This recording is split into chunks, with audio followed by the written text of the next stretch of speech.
It's always super important to try and convert as many people to Doctor Who as possible, so that we always have a lot of new people to eventually disagree with. To these ends, we might find ourselves obliged to use a little bit of deceit to trick people into liking our favourite show. Well, deceit is a strong word. I prefer to phrase it as selectively choosing episodes which show Doctor Who in the best possible light, so we're going to ignore Love and Monsters right now, okay? So, when it comes to turning a friend into a Who fanatic, it's really more of an art form. It works best if you know what type of shows the person in question tends to like, so you can cater your selection of Doctor Who episodes to their interests. Me personally, I would just say start with Rose, don't skip 9, it's a great place to start, but here are some humble suggestions so that your conversion process can go as smoothly as possible. My name is Rich, welcome to WhoCulture, and these are the 10 best Doctor Who episodes to encourage new fans.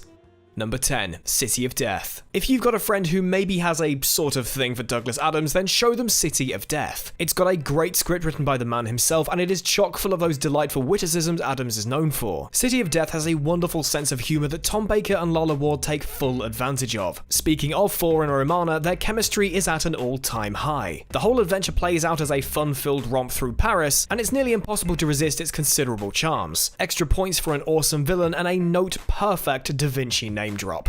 Leonardo, the paintings went down very well. Number 9. The Girl in the Fireplace. So say you're trying to convert somebody to the show you love so dearly. It might be a bit of a hard sell to start them off with a Hartnell episode. I personally would definitely go with something from Tennant that has a lot more widespread appeal, The Girl in the Fireplace. It's got a lovely romantic storyline between the Doctor and Madame de Pompadour, and its high production values will make them forget everything they've heard about Doctor Who having cheap special effects. Which it does, some of the time, we can't really avoid that, but best save that for when they're already hooked. Number 8. Tomb of the Cybermen. This may not be the story that introduces the Cybermen overall, but it uses them more effectively than almost any other story. It's a classic base under siege story that has the Doctor and his crew exploring an abandoned tomb with a bunch of nefarious types. The relationship between the Doctor and Jamie is pitch perfect, and Victoria makes a delightful addition to the group. Patrick Troughton is firing on all cylinders here, from his banter with Klieg to the subtly heartfelt conversation he has with Victoria about remembering his family. And the reveal of the Cybermen climbing out of their tombs was so eerie, so clinical, that it's probably one of the most chilling moments in all of classic Who. Fans can argue that this isn't the strongest story, but I think that it serves as a definitive serial of what Doctor Who is.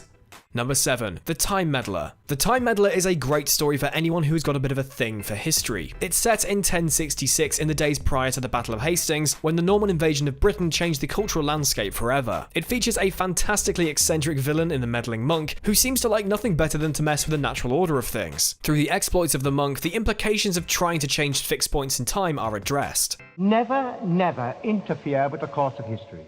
And who says so? The serial also has some darker elements that are true to the time period as well. The scene where the scouts come across Edith have some seriously unpleasant, sinister undertones, especially for 1965 tea time viewing. Number 6. The Empty Child and the Doctor Dances. The Empty Child and the Doctor Dances have a lot of things that should appeal to a lot of different people. Aside from being an all-round splendid story with a strong sympathetic female lead, it has a fantastic World War II backdrop that will charm both history buffs and fans of BBC period dramas. There's also the whole matter of the gas mask monsters, which for a family show actually have some fairly gruesome body horror effects. Seriously, Dr. Constantine, you gave me nightmares growing up. So that shouldn't hurt your case with horror movie fans. The fact of the matter is, this story is tremendously popular because it ticks all the boxes for most people. Why should non-fans be any different? You want moves, Rose? I'll give you moves.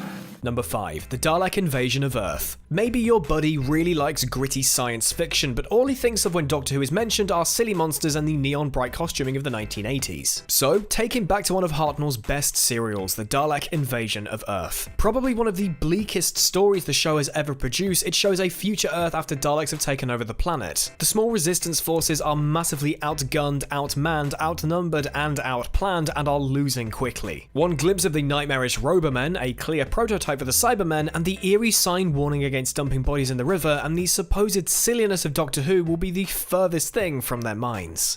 Number 4. The Seeds of Doom. The Seeds of Doom is the perfect remedy for those who claim classic Doctor Who is boring. It's got Tom Baker at his most action hero jumping through glass roofs and fighting off the baddies. It also features one of the creepiest monsters in the history of Doctor Who, the quite literal Seeds of Doom. The seeds attach themselves to a host while they slowly mutate, and there's a palpable sense of horror when Sarah Jane is trapped in a room with one. The villain of the piece has a tendency to chew on the scenery a bit, but oddly enough, it doesn't really feel camp. You and your kind are nothing but parasites. This is one of the best early Tom Baker stories and it holds up remarkably well for modern audiences. Number 3. Blink. Blink may not have the best rewatchability factor, but it's hard to deny that the first time you watch it, it's a near perfect episode of Doctor Who. Although it doesn't feature the Doctor that heavily, it creates a sense of mystery around the character that will leave new viewers wanting more. Blink has a clever, tightly written script that isn't just great for Doctor Who, it's great for any television show. It shows people the ambitious, inventive storytelling the show is capable of. With the introduction of the Weeping Angels, one of the most promising new monsters in a good long time, this might be just what it takes to suck a non-fan into the world of Doctor Who. Don't turn your back, don't look away, and don't blink. Good luck.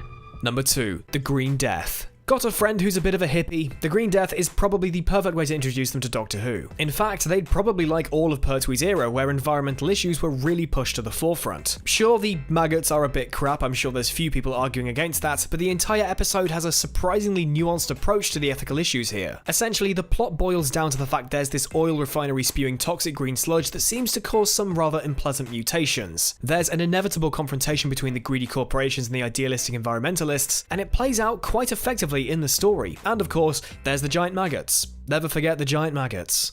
Number 1. The 11th Hour. When Matt Smith's 11th Doctor kicked off the show in 2010, this felt like a great place for people to jump on the series, and lots of people did. If they're not the type to go to the old black and white episodes or Pertwee messing around in a cape, you might be well served to just go straight for Smith. As said, it's a very easy place to jump on, and if they get hooked, they can easily go back to watch Eccleston and Tennant, though I personally would say watch Eccleston first, it makes the most sense. As far as regeneration episodes go, this one is a gem. Smith is immediately winning as a new Doctor, who's a bit wacky and odd, but in a comforting, familiar way. Sure, the whole Prisoner Zero plotline tends to feel more like filler, but that's not the point of the episode. Smith has about an hour to make us believe once and for all that he is the Doctor, and with the fantastic Amy Pond at his side, he does that, and more. Hello. I'm the Doctor.